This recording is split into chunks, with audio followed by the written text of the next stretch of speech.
Hey everybody, Rebels Cloud 9 here, and I finally got this in the mail. It finally came in. Ordered this the day it came out, and I've been watching everybody else get theirs. Mine finally came in. It is the Force Awakens Resistance X-Wing from the new Star Wars movie. Here it is. New kit from Bandai in 72nd scale. Now I have to make mention, guys, I did say that when I got this kit, I was going to be starting it right away. Well, I've changed my mind on that one.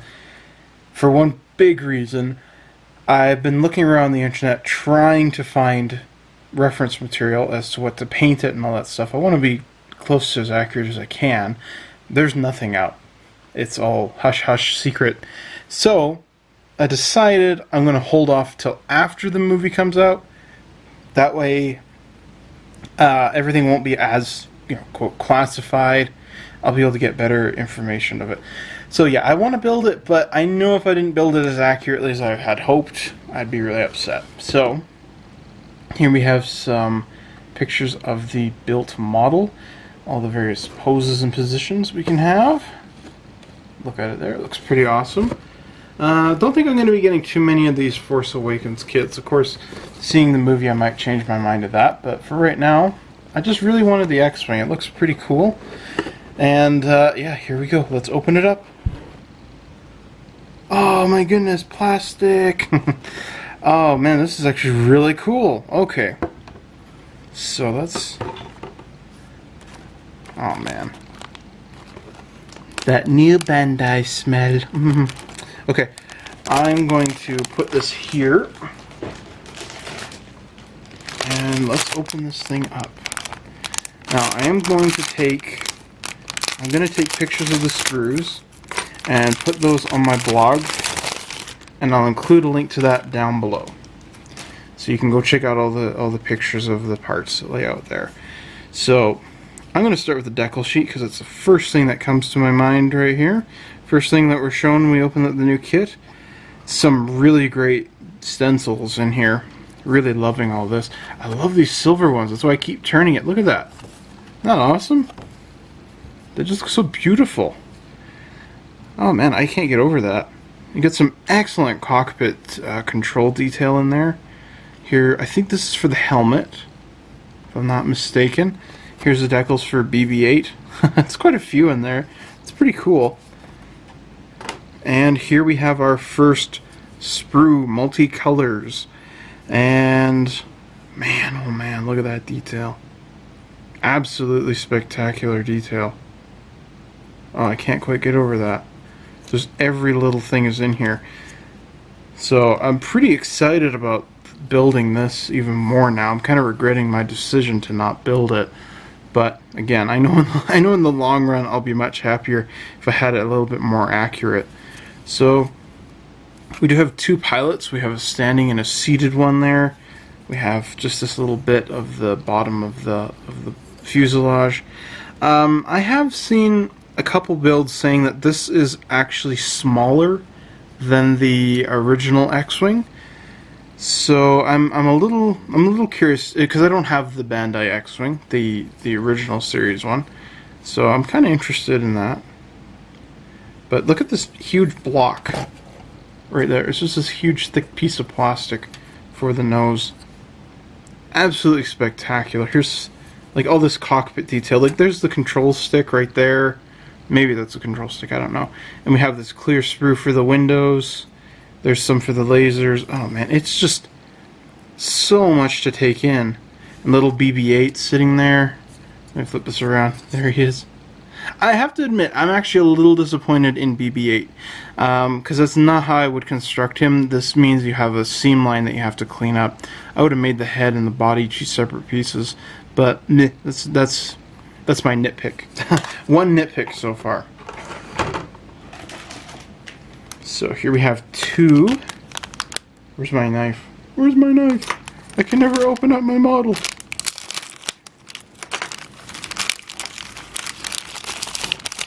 Alright, let's take a look at this. Here we have the display stand and some sandy, well, it looks like puke actually. It's not a very attractive looking tan color, especially after the Sand Trooper kit.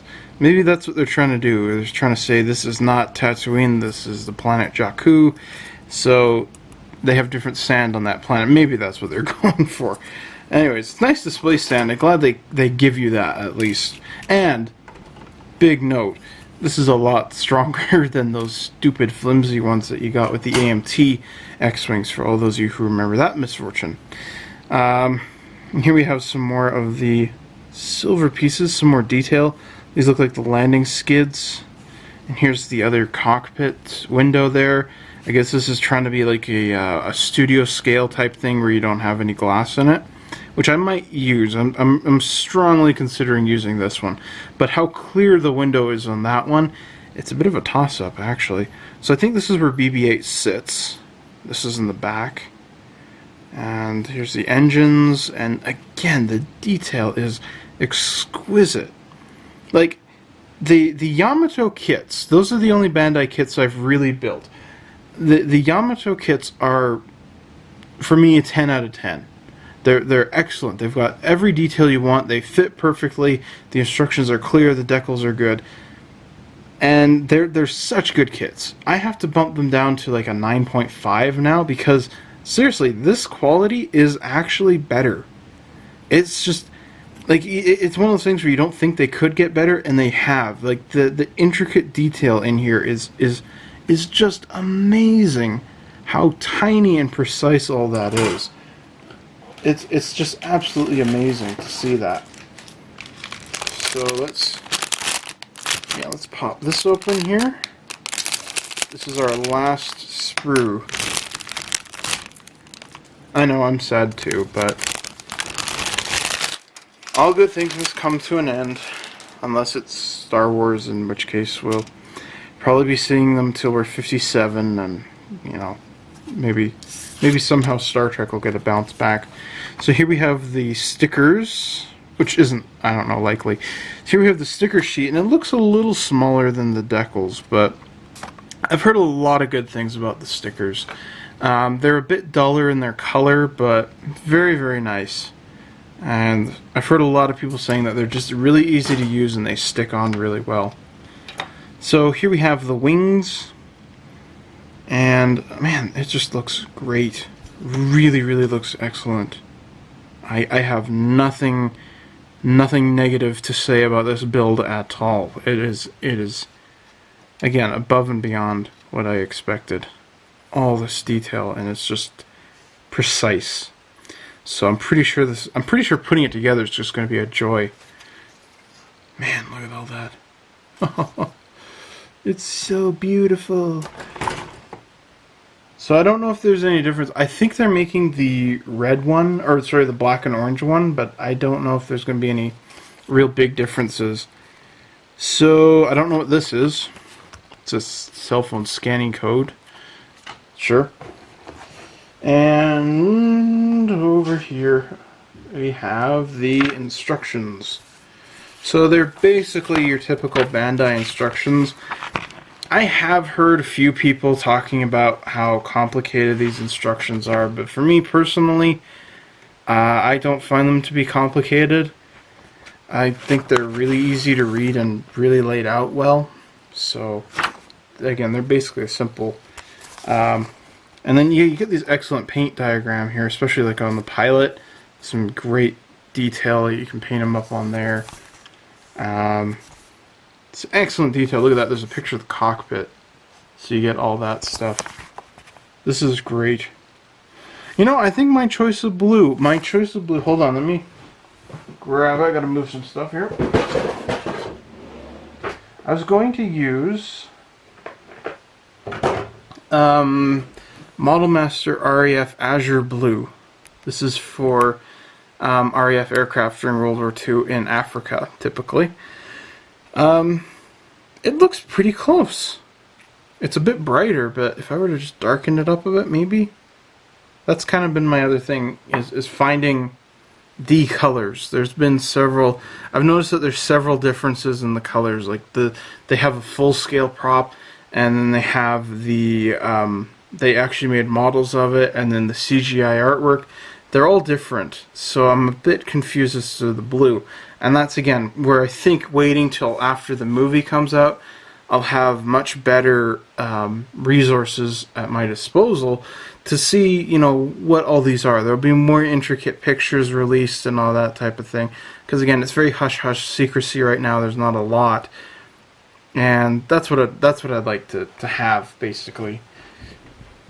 So, but yeah, I think my azure blue isn't a bad choice. Wow. Okay. I was impressed with the Stormtroopers that I bought, the Stormtrooper and the Sandtrooper. I've been quite impressed with everybody else's reviews. The Y-Wing certainly looks very, very appealing to me. But this X-Wing, again, guys, I almost reluctant to do something like this, but this is like a 10 out of 10 kit, just based on looking it from out of the box alone. And again, my only complaint is that BB-8 is in two pieces instead of the top and the bottom. Again, only because you don't have a seam line. If that's my only complaint, you know, and that's only one thing, the decals are going to be great. I've used Bandai decals before. I haven't had any problems with them before. They stick to a model, you know, like glue without any solvent on them. They can form really well with the Tamiya Mark Fit that I've used. And lately they're better at taking paint. I used to always have to prime Bandai models, but lately they've been better at just taking paint. So I think they're using something a little different in their plastic. But yeah, this is just a wow moment for me. Because if you were ever one of those people who spent all that time, some of the younger people might not relate to this, but if you ever built the old AMT X-Wing, you know what a frustrating kit that was to get it to stay straight and everything. And again, that display stand was terrible. This is just beautiful. I'm looking very forward to doing this one, along with all the other kits that I'm supposed to be building. It will be coming up in the near future. So thank you everybody for watching this. Let me know, what do you guys think of the new X-Wing design? Is it a hit or a miss? Do you like it? Is it kind of a meh for you guys? Honestly, let me know what you think. I think it looks pretty cool. I like that it really closely does resemble the original X-Wing, and it has that Ralph McQuarrie design into it that he had in his concept art. Really, really like that. And again, I'm just looking forward to building this one, but I'm going to have to control myself and put it to the side for a little while. But this one, it will be back. So look forward to that in the near future. Again, thanks everybody for watching. I hope you've enjoyed this review, and if at the very least I can convince you to go try this kit out for yourself or one of the other Bandai kits. It's making me want the Millennium Falcon and the Y-Wing, especially the Y-Wing. I really got to go commit to purchasing that one, because I love it. It looks awesome, and especially how awesome this is. So much awesomeness. Anyways, guys, Rebels of Cloud9 here, and thanks for watching this inbox review. I'll see you guys later.